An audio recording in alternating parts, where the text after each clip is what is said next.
کہ فَإِذَا جَاءَ أَجَلُهُمْ، جب اجل یعنی موت آ جائے، لا يستأخرون ساعة ولا يستقدمون، ایک ساعت، ایک لمحہ، ایک لحظہ نہ مؤخر ہوتا ہے نہ مقدم ہوتا ہے۔ تو جو گھڑی میرے پاس ہے ہم اس گھڑی کے اندر اپنی زندگی کو گزاریں ان احکامات کے مطابق جو اللہ اور رسول نے ہمیں عطا فرمائے۔ جی مفتی صاحب یہ بتائیں، حادثات میں زخمی ہونا یا مرنا اگر تقدیر میں لکھا ہے تو پھر بچاؤ کی تدابیر کیوں کریں؟ بسم اللہ الرحمن الرحیم۔ بیسیکلی یہ دو سوال ہیں، ایک تقدیر سے متعلق ہے اور ایک تدبیر سے متعلق ہے۔ تقدیر کے بارے میں یاد رکھیے گا کہ تقدیر بھی کئی اقسام کی ہوتی ہیں، ایک معلق ہوتی ہے اور ایک مبرم ہوتی ہے۔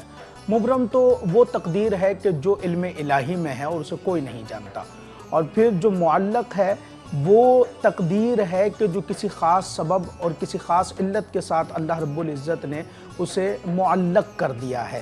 مثال کے طور پہ اس کو یوں سمجھیے کہ اللہ رب العزت نے آپ کی تقدیر میں یہ لکھا ہے کہ آپ کو حادثہ آج کے دن پیش آئے گا، لیکن وہ معلق جو تقدیر ہے اس میں یہ بھی لکھ دیا گیا ہے کہ اگر اس وقت سے پہلے اس نے کوئی نیکی یا صدقہ کر دیا تو پھر یہ حادثہ اس پر سے ٹال دیا جائے گا۔ یہ معلق تقدیر یعنی کہلاتی دعا ہے۔ کر لی یا کوئی جی بالکل۔ پھر دوسری بات یہ ہے کہ تقدیر بیسیکلی ہے کیا؟ تقدیر انسان کو مجبور محض نہیں کرتی جیسے ایک عام لوگوں کا کانسیپٹ بن جاتا ہے۔ تقدیر اصل میں علم الہی کا نام ہے کہ جو اللہ رب العزت اپنے علم سے ہمارے بارے میں جانتا ہے، اس نے اس کو ایک کتاب کے اندر لکھ دیا ہے۔ ہمارا جو تعلق ہے وہ تو معلق تک ہے، مبرم تک ہم نہیں جانتے۔ لہٰذا اگر کوئی یہ کہے کہ بھائی جب تقدیر میں سب کچھ ہونا ہے تو میں بیکار ہو کر بیٹھ جاؤں، جو چاہوں کرتا پھروں جو تقدیر میں لکھا ہے، لیکن آپ کو یہ نہیں پتا کہ آپ کی اس کرنے سے پہلے تقدیر معلق میں کیا لکھا ہے۔ ہو سکتا ہے کہ آپ کے لیے یہ لکھا ہو کہ اگر آپ اس گندی راہ پر نہیں پڑے تو آپ اللہ کے ولی بنا دیے جائیں گے، اور اگر آپ کی معلق میں یہ لکھا ہو کہ آپ اس گندی راہ میں چلے گئے تو پھر آپ بدبخت بنا دیے جائیں گے۔ تو جب تک وہ تقدیر معلق ہمارے ہاتھوں میں نہیں ہے اور ظاہر سی بات ہے ہم نہیں جانتے، تو پھر تدبیر کی ضرورت اور اہمیت واضح ہو جاتی ہے۔ پھر تدابیر، کیونکہ ہم انسان کے اس دنیا کے اندر موجود ہیں، انسانی تقاضے کے مطابق لازمی ہے تاکہ انسان جانوروں سے بھی ممتاز ہو سکے۔ جانور کے پاس صرف کھانے پینے اور چرنے کے علاوہ کچھ موجود نہیں ہے۔ انسان کو اللہ رب العزت نے عقل سلیم کا نور عطا فرمایا ہے، وہ اس کے مطابق تدابیر اختیار کرتا ہے اور حکمت کے ساتھ اپنی زندگی کے لیے امور کو طے کرتا ہے۔ تو لہٰذا تدبیروں کو اختیار کرنا یہ ہمارے لیے ضروری ہے۔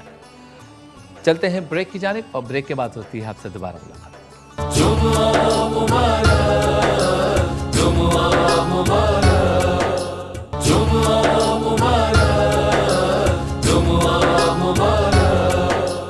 خوش آمدید، ایک بار پھر آپ کی خدمت میں حاضر ہیں جمعہ مبارک کے ساتھ۔ حادثات اور ہماری زندگی ہمارا آج کا موضوع ہے۔ اچھا مفتی صاحب، اگر ہم نے دیکھا کہ کسی کا ایکسیڈنٹ ہو گیا خدا نخواستہ اور وہ تڑپ رہا ہے، اور ہم اسے اس لیے اٹھا کر اپنی گاڑی میں بٹھا کر ہاسپٹل نہیں لے کر جا رہے کہ قانونی تقاضے آئیں گے، میں بھی انڈر انویسٹیگیشن آ جاؤں گا، اور وہ بندہ مر جاتا ہے، تو اس کا وبال مجھ پر آئے گا کہ میں نے یہ کیا، یا میں کیا کروں، میں کمزور آدمی ہوں، اگر اس طرح کی کوئی قانونی پیچیدگی نہ ہوتی تو یقیناً میں ساتھ لے جاتا۔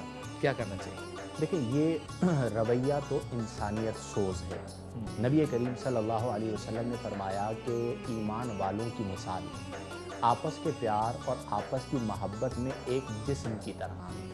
ان اشتکا عینہ، اگر آنکھ میں درد ہو تو اشتکا راسہ، سر بھی اس کی شکایت کرتا ہے۔ ان اشتکا راسہ، اگر سر میں درد ہو تو اشتکا کلہ، کل بدن اس کی شکایت کرتا ہے۔ شارحین حدیث نے لکھا کہ اس مثال کا معنی یہ ہے کہ جس طرح جسم کے اعضاء کی بناوٹ مختلف ہے، ہاتھ کی بناوٹ اور، چہرے کی بناوٹ اور، پاؤں کی بناوٹ اور، لیکن درد ایک ہے، اسی طرح مختلف ممالک اور مختلف علاقوں میں رہنے والے، مختلف رنگ و نسل سے تعلق رکھنے والے لوگوں کے رنگ نسل مختلف ہے، لیکن ان کا درد ایک ہونا چاہیے۔ لہذا اگر ایکسیڈنٹ میں کسی کو زخمی دیکھا ہے تو آپ پر یہ آپ کا مذہبی فریضہ ہے، آپ پر یہ لازم ہے کہ آپ اسے لے کر جائیں۔ یہ الگ بات ہے کہ یہ ہمارے سسٹم کا فیلئر ہے کہ ہمارے یہاں نظام ایسا بنا دیا گیا ہے کہ بعض اوقات لوگ ڈرتے ہیں کہ میرے ساتھ کیا ہوگا، لیکن میں یہ سمجھتا ہوں کہ تھوڑی سی مشقت آپ پر آ بھی گئی اس نظام کی وجہ سے لیکن کسی ماں کا بیٹا بچ گیا آپ کی وجہ سے، کسی بہن کا بھائی بچ گیا، کسی عورت کا شوہر بچ گیا، تو وہ آپ کو جو دعا ملے گی وہ آپ کی مشکل زندگی کو بھی آسان مطلب کرے گی۔ اخلاص تو کے ساتھ بندہ بعض جائے ضمیر بس، لوگوں ٹھیک۔ کے لیے تو ہم بھی روڈوں پر ہی چلتے ہیں، ہمارے سامنے بھی کئی ایسے واقعات ہوئے ہیں، ممکن نہیں ہے باضمیر لوگوں کے لیے وہ کسی کو زخمی دیکھ کر چلے جائیں، ممکن ہی نہیں ہے۔ صحیح۔ جو چلے جاتے ہیں تو پھر بعض اوقات یہ بھی ہو سکتا ہے کہ ان کے ساتھ یہ واقعہ ہو اور انہیں پھر کوئی اور دیکھے اور اٹھائے بغیر چلے جائے، کیونکہ صحیح۔ کما تو دین تو دان، جیسا کرتے ہیں ویسا کیا جاتا ہے۔ تو اگر اس طرح کوئی مصیبت میں مبتلا ہے تو ہم بقیہ چیزوں کی فکر کیے بغیر وسعت قلبی کے ساتھ اس کی معاونت کریں، انشاءاللہ الجلیل اللہ ہمیں اس کا اجر عطا فرمائے گا۔ بہت خوب۔ اچھا مفتی جہانگیر صاحب، کیا ہم یہ کہہ سکتے ہیں کہ اکثر مالی حادثات لالچ اور بددیانتی کی وجہ سے آتے ہیں؟ نہیں، ہم یہ نہیں کہہ سکتے کیونکہ ایک تو حادثہ ہوتا ہے کہ دیوار گر گئی، ایکسیڈنٹ ہو گیا، پانی میں ڈوب گیا، اس طرح کے حادثات۔ دوسرے حادثات ہوتے ہیں نقصانات والے، فیکٹری میں آگ لگ گئی، لالچ میں زیادہ جو ہے وہ آگے چلے گئے تو پیسے ڈوب گئے، جو بھی اس طرح کی دیکھو قرآن نے اس کے بارے میں جو وضاحت دی ہے نا وہ دو قسم سے دی ہے۔ ایک تو قرآن نے یہ صاف کہا ہے کہ جو تمہیں مصیبتیں پہنچ رہی ہیں وہ تمہارے ہی ہاتھوں کے کرتوت ہیں، اور دوسری جانب قرآن نے یہ بھی کہا ہے وَلَنَبْلُوَنَّكُمْ بِشَيْءٍ مِّنَ الْخَوْفِ وَالْجُوعِ وَنَقْصٍ مِّنَ الْأَمْوَالِ وَالْأَنفُسِ وَالثَّمَرَاتِ وَبَشِّرِ الصَّابِرِينَ، یعنی وہ کچھ اللہ کی آزمائش بھی ہو سکتی ہے۔ تو یہ ممکن ہے کہ اگر انسان لالچ اور حرص میں اس قدر آگے بڑھ جائے کہ وہ حرام اور حلال کا پاس نہ رکھے، صحیح اور برے کی تمیز نہ رکھے، تو اللہ رب العزت کی جانب سے بطور اس کے اعمال کا بدلہ اس کو نقصان اس کے اندر مل سکتا ہے۔ لیکن ہم سب کے بارے میں ایسا نہیں کہہ سکتے۔ اگر کوئی شخص اپنے اعمال میں درست ہے اور حرام اور حلال کی تمیز رکھتا ہے، مومنین پر، صالحین پر، عام انسانوں پر ظلم اور زیادتی نہیں کرتا اور اپنے فرائض اور واجبات کو پورا کرتا ہے، تو یقیناً اس کے بارے میں کہا جا سکتا ہے کہ اللہ تعالیٰ نے اس کو آزمائش دی ہے، اور اس آزمائش پہ پھر اللہ نے اجر دیا ہے اگر وہ اس کے اوپر صبر کرتا ہے۔ اور اگر کوئی شخص ہے کہ اس کی زندگی خود عبارت ہے اس بات سے کہ وہ دنیا پر ظلم کرتا چلا آ رہا ہے، آج اس نے اگر کوئی کاروبار کیا ہے اور اس میں اس کو لالچ بھی موجود ہے اور اس میں شیطانی ذہن بھی اس کا کار فرما ہے، تو پھر وہ قرآن کی آیت کے مطابق وہ اس کے ہاتھوں کی کرتوت ہے جو وہ اپنی ساری زندگی میں کرتا رہا ہے، اس کو بدور بدلہ اللہ رب العزت نے اسے دنیا میں یہ ساری چیزوں کو دکھایا ہے۔ تو لالچ بھی ممکن ہے کہ لالچ کے سبب بھی ایسا ہو سکتا ہے، آزمائش کے سبب بھی ہو سکتا ہے۔ اسی طریقے سے ہمارے کچھ اپنے ہی اعمال کا بدلہ بھی ہمیں اس صورت میں مل سکتا ہے، لہٰذا تینوں اعتبارات سے خیال رکھنا چاہیے کہ ہم اپنی زندگی کو، اپنے اعمال کو درست رکھیں، اور پھر جب کوئی کام کرے تو اس میں حرص اور لالچ اس طریقے کی نہ ہو کہ حرام حلال کی تمیز غائب ہو جائے۔ دیکھیں، مال کی زیادتی مذموم نہیں ہے، مال کی زیادتی اس انداز کے اندر کہ وہ حرام اور حلال کی تمیز کو ختم کر دے، یہ مذموم ہے۔ اور پھر تیسری چیز کہ ہو سکتا ہے، ممکن ہے اللہ رب العزت نے آزمائش کے اندر اس کو مبتلا کیا۔ اچھا مفتی صاحب، بندہ صبح گھر سے نکلے اور اسے کوئی حادثہ نہ ہو، ایسا کیا کرے؟ صرف وظائف پر بات ہے یا ارد گرد نظر رکھنا؟ جیسے بعض لوگوں کے لیے ہوتا ہے کہ ان کو اپنی جان کا خطرہ ہوتا ہے، پھر وہ کہتے ہیں ارے کچھ نہیں ہوتا، بس نکلتے ہیں۔ ان کے لیے آپ کیا کہیں گے؟ صبح وہ نکلے تو جو وظائف بتاتے ہیں علماء اس کو بھی دیکھے اور احتیاط کرے موومنٹ میں، یہ کیا کیا چیزیں کرے؟ مطلب لیکن اس میں سب سے اہم ہمارے پیارے نبی صلی اللہ علیہ وآلہ وسلم کی جو سیرت طیبہ ہے وہ ہمارے لیے مشعل راہ ہے کہ جب آپ گھر سے روانہ ہو رہے ہیں تو گھر سے نکلنے کی دعا پڑھ لیجئے۔ آپ کو اہل کا خوف ہوتا ہے، جان کا خوف ہوتا ہے، مال کا خوف ہوتا ہے، اولاد کا خوف ہوتا ہے، تو ایک مختصر سی دعا ہے، بسم اللہ علی دینی، بسم اللہ علی نفسی و ولدی و اہلی و مالی۔ یہ دعا آپ پڑھ لیجئے۔ اس کے بعد جو نصیب میں ہے، اگر وہ واقعتاً اس طرح ہونا ہے اور اس میں آپ کے لیے کچھ بہتری ہے تو وہ ہو کر رہے گا، لیکن اسباب اختیار کرنا یہ بہت ضروری ہے۔ جیسا کہ نبی کریم علیہ افضل الصلاۃ والتسلیم غزوات میں بھی باقاعدہ اسباب اختیار کیا کرتے تھے۔ صحابہ کرام رضی اللہ تعالی عنہم بھی نبی کریم صلی اللہ علیہ وسلم کی حفاظت کیا کرتے تھے۔ نبی کریم صلی اللہ علیہ وسلم بھی اپنے ساتھ، جنہیں ہمارے ہاں گارڈز کہا جاتا ہے، حارسین کو لے کر چلا کرتے تھے۔ اب کوئی کہہ سکتا ہے کہ کیا اللہ کی ذات پہ بھروسہ نہیں؟ تو ہم نے پہلے بیان کر دیا کہ اسباب کو اختیار کرنا اللہ تعالیٰ کی ذات پر توکل کے منافی نہیں ہے۔ تو اگر کوئی ایسا علاقہ ہے جہاں پر آپ کو تھریٹ کیا جا رہا ہے، جہاں پر آپ کو یہ اندیشہ ہے کہ آپ کی جان محفوظ نہیں ہے یا آپ کی